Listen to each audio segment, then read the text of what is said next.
Okay, kaibigan, pag umiinom kayo ng simvastatin at torvastatin, pag naresetahan kayo ng doktor ninyo nito, para sa cholesterol, pwede kayo manood nito. Okay, explain natin maigi. Ano benefits, ano risk, ano binabantayan, kailan iniinom, at ano yung may tutulong sa atin. Pero meron din siyang side effects sa ibang tao, explain ko rin. Pero tulad ng sabi ko, kung ano yung sinabi ng doktor ninyo, ng cardiologist ninyo, siya ang susundin ninyo. Okay? Siya ang boss. Yung akin, ina-explain ko lang lahat yung mga bagong pag-aaral at pros and cons para may alam din kayo, matitimbang nyo. Ito pala naramdaman ko dahil pala dito. Kasi kayong may hawak ng katawan ninyo. Pero sundin nyo lang ang doktor ninyo. Yung akin, added advice. Pag ang cholesterol natin, ito yan, pag bata pa tayo, ganito ugat natin. Yan ang ugat natin sa puso. Ang ganda, ang linis, hindi walang atake sa puso. Pag tumatanda, naninigarilyo, ayan, nagbabara na yung mga taba. Yellow. Ito, halos barado na lahat, 40% na lang ang buka. Pag talagang masyadong matataba, naninigarilyo, barado na siya. High cholesterol, barado na siya. Dito na yung heart attack. Merong simpleng paraan ng pagtingin ng cholesterol. May total cholesterol, titingnan mo lang, paglampas 200, medyo mataas. LDL mo, lampas, ito yung bad cholesterol, lechon de leche, LDL. Paglampas 100, medyo mataas. Pag sabi nila dito, dangerous na, lampas 240 ang total cholesterol, ang LDL mo, lampas 160. Makikita nyo yan sa numero. Ito, mataas na to. Pero, hindi po ganito kasimple. Minsan nagkakamali din yung ibang mga tumitingin. Dito, yung video mo po, pwede ito pang health worker, pang nurse, pang doctor din na hindi cardiologist. Minsan kasi, na-obsess tayo sa number. Tumaas na ng 202, bigyan na agad ng atorvastatin. Hindi po ganun ang gamutan. Bukod sa numero na mataas, titingnan mo rin yung pasyente. Kasi yung gamot nga natin, hindi totally walang side effect. May taong magkaka-side effect din. Kaya nag-iingat din tayo kung babagay ba sa kanila. Kasi, mag-explain natin na hindi siya ganun simple. So ito, nagbabara yung mga ugat. Okay? Pag uminom ka ng statin, pag sakto, binigay namin sa tamang pasyente, tamang level ng cholesterol, maganda epekto. Ayan, napaflatten.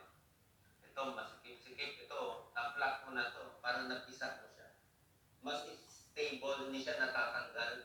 Kasi pag natanggal yan, nagbara sa puso, yun ang heart attack. Natatanggal. Ngayon, pag nakastatin ka, mapa-flatten siya. Hindi ito agad-agad, hindi yung kumain ka ng lechon. Diba? Tapos sasabayan mo ng isang Lipitor or atorvastatin. Hindi ganun yun. Ang epekto nito ilang buwan, mga 3 months, 6 months. Pero iba ganun ginagawa. So, sino ang kailangan bigyan ng statin? Mamaya explain ko yung mga side effect, plus pros and cons. Pero, itong mga taong ganito sa taas, malaki ang panalo. For sure, panalo ka sa statin. Wala tayong choice. Talaga mabibigyan kayo. Sino-sino sila? Na-heart attack ka na. Okay? Barado na na-hospital na nagbara na. So, ano pa, talagang bibigyan ka na agad ng statin pagpasok mo pa lang sa hospital. Kasi panalo-panalo pa dyan. Sure, bara na Na-stroke na, nagbara na yung ugat sa utak. Na-angioplastic ka na, naglagay na ng wire. Bino ka na nga yung ugat sa puso mo kasi nga barado na. Angioplastic, mahal yan. Daan-daang libo yan. So sure, bibigyan ka niya ng statin. Baka high dose pa. Para nga ma-flat, hindi ka na maulit. Na-bypass na, na-operahan na. Diba? May angina na, masakit na yung dibdib. May barado na sa paa, peripheral artery disease, yung paa mo, hindi na maganda yung daloy ng dugo sa artery, panalo ka rin dyan. Diba? Bakit nagkakabara? High blood, diabetes, mataas ang cholesterol, yan. Okay, naninigarilyo, kailangan mo yan. Walang question. No question, you have to take it. Yung mga may lahi ng high cholesterol, merong lahi na 300, 400, merong mga ganong pasyente. Yun, kailangan niya. Pero, ito naman, paano yung wala pang ganitong mga sakit, pero mataas lang ang cholesterol? Nandun yung controversy,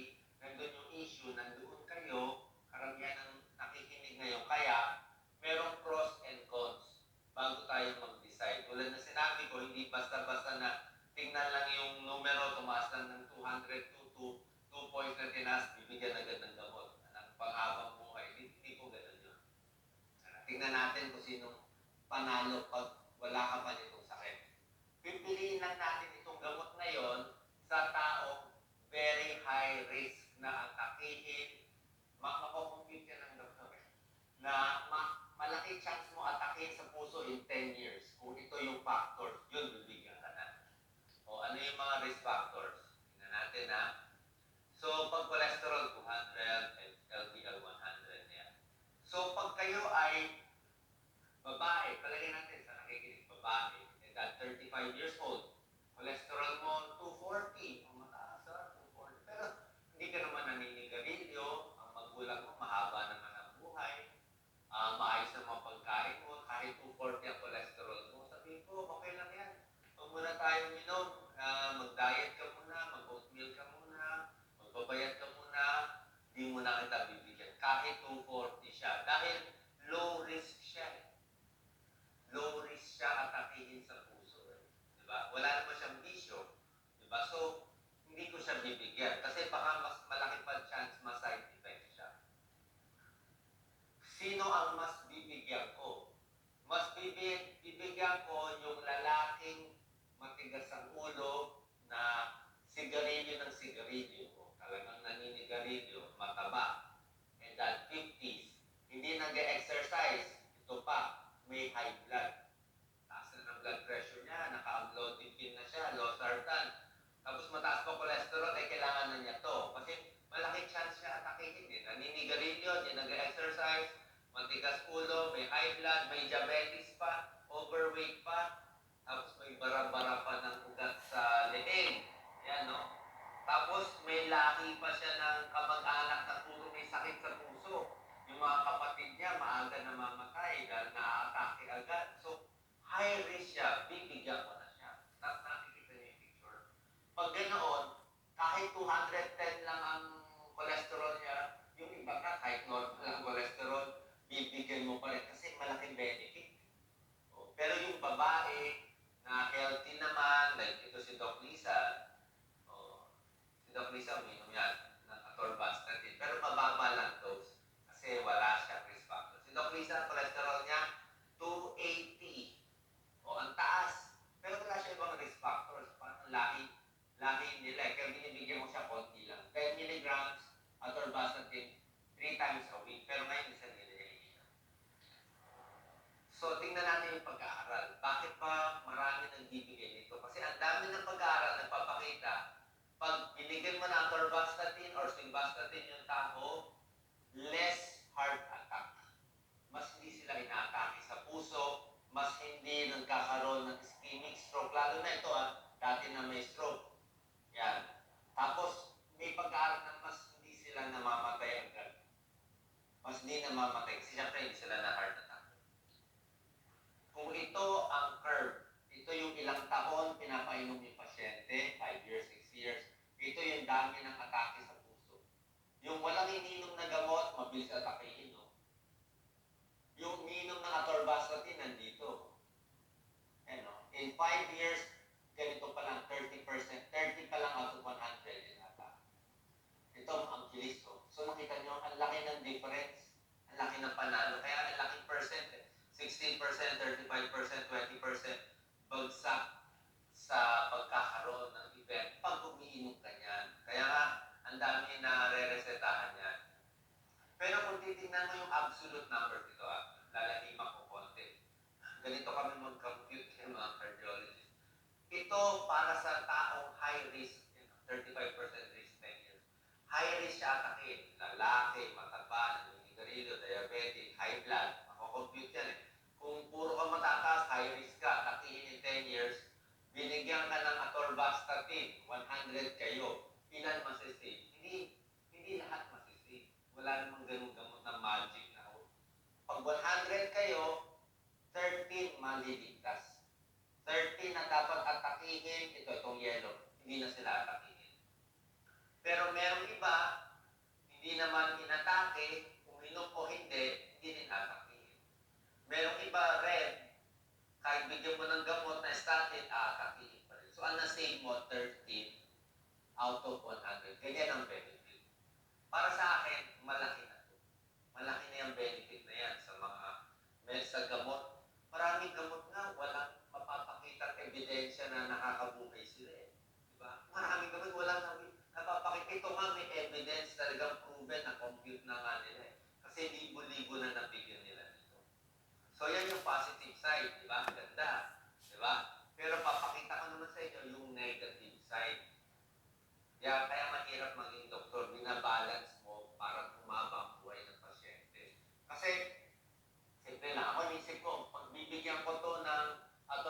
bastatin haba ba buhay niya?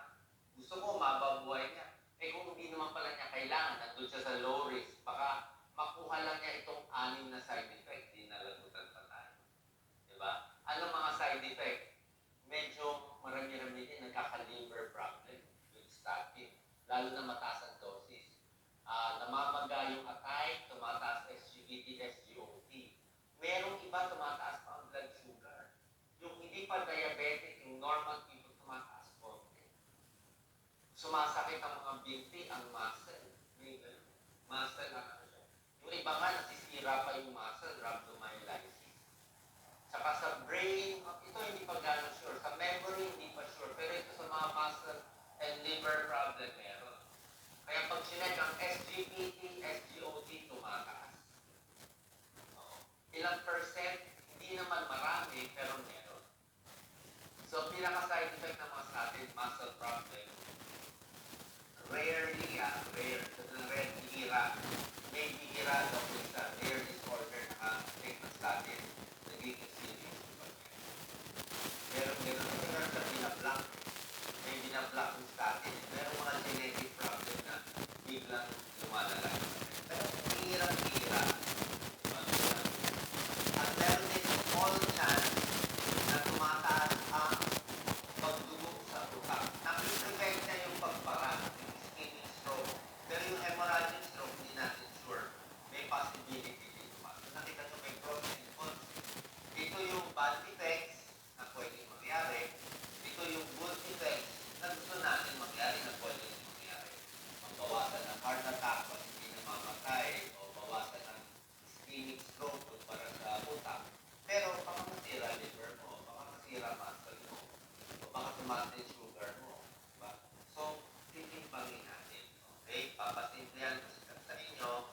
Actually, may actual data kami dito sa risk for stroke mo, makita mo ilang percent na bababa. Risk for heart attack. Ito yung good. Ito yung bad. Pero konti lang naman yung liver failure. 1 in 100,000 mamala. O diabetes, may 0.1%. Muscle problem, yung mga ganyan. Sumasakit yung muscle, may mga 1 to 2% or 10%. Medyo mataas na siya.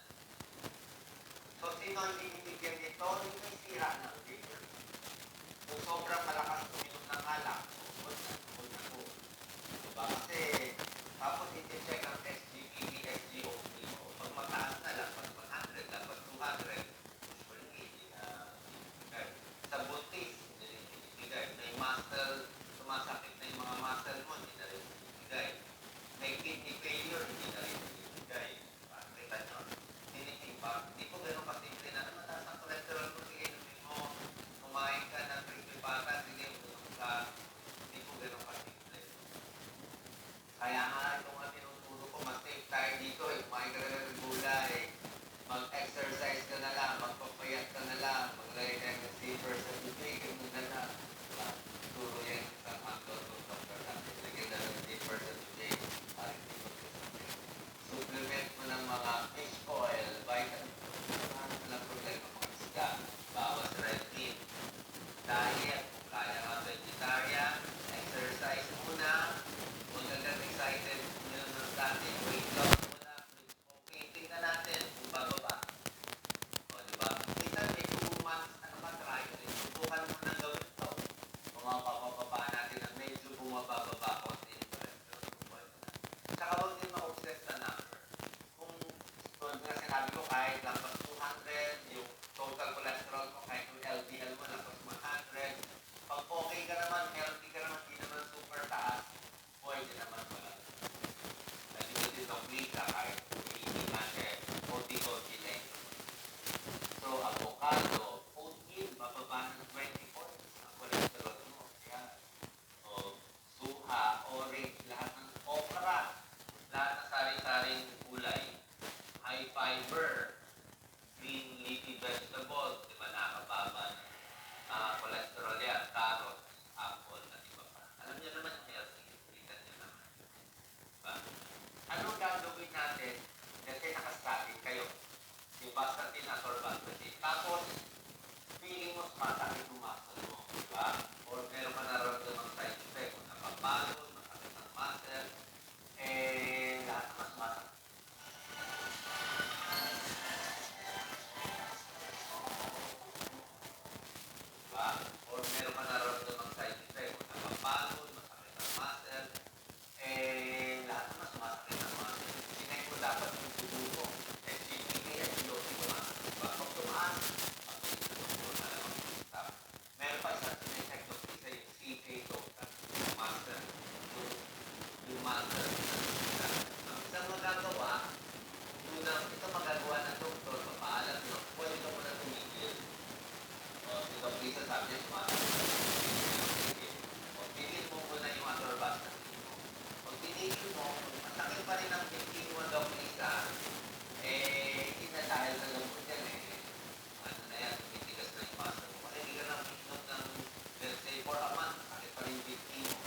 Versus meat, sa ibang style. So, pero may sa usually may effective siya. Yung iba, low dose lang. Maraming doktor, yung iba, mas gusto nila high dose. Kasi doon na sa mga trial na pinag-aralan, high dose, mataas ang dosis ng mga statin. Ako, hindi ako masyado sa high dose. Pag high dose mo, malaki benefit mo, mabawasan yung attacks. Problema naman, high dose, high side effect ka naman. Diba? Low dose, like yung kay Dr. Lisa, binibigay ko, low dose lang siya, kunti lang siya ng side effect. Pero yung benefit, kunti din. Kaya nga tinitimbang natin. Para tayong may weighing scale. So, pag kayo uminom nito, after 2 months, check mo yung cholesterol mo, check mo rin itong mga liver function mo, SGPT, SGOT. Yan, after 3 months, check mo na lang, or after 1 year, kung tumataas pa. Yan, meron pa ang creatine kinase level. Para sigurado wala kang side effect. Kailan ininom ang statin? Ito ang daming trials, so mas maganda sa gabi. Sa gabi, mas maganda, mas controlled ang cholesterol level. Pwede naman sa umaga, pero sa gabi, mas tama. Last lecture naman to. So, ang mga statin, ito yung mga pangalan nila. Rovastatin, lovastatin, pravastatin, simvastatin, atorvastatin, yung common, may rosuvastatin. Yung dosis nila, para ibaba ang bad cholesterol mo iba-iba. Let's say ito, gusto mo ibaba yung LDL mo ng 35%. Pag atorvastatin ka, 10 milligrams lang, baba na. Malakas itong atorvastatin. Malakas siyang pagpababa. Okay? Ang simvastatin, kailangan mo 20 milligrams para maibaba. So, mas mahina siya. Hindi naman ibig sabihin mas mahina siya gamot, pero kailangan higher dose ang kaya gusto mo mabilis, talagang super high cholesterol mo, gusto mo mag-stop atorvastatin. Also, simvastatin, ang suma, maraming generic, ang driving atorvastatin. Itong rosuvastatin, mas malakas mo nung bumaba pa rin 35%. Diba? So, yan po. Kaya pag lilipat ka ng simvastatin, ganito ang paglipat. Pag 10 sa atorvastatin, lipat ka sa simvastatin, kailangan 20 para takas pag-control ng cholesterol. Tulad na sinabi ko, advice lang to, kita nyo si Ganun Patisle, control the cardiology. Finally, ulitin ko lang, ang kailangan mo talaga yung na-heart attack, na-stroke, mini-stroke, na magkarahan na sa puso, masakit na dibdib, yan kailangan. Pagdating sa mga high risk pa lang, titingnan nga natin. Kung lalaking maraming isyo, maraming sakit, kung babae na healthy, na follower ko, na wala naman konting taas na cholesterol, last time, sino ang nagsaside effect sa statin? Babae or payat. Mas payat ka, mas tumatas.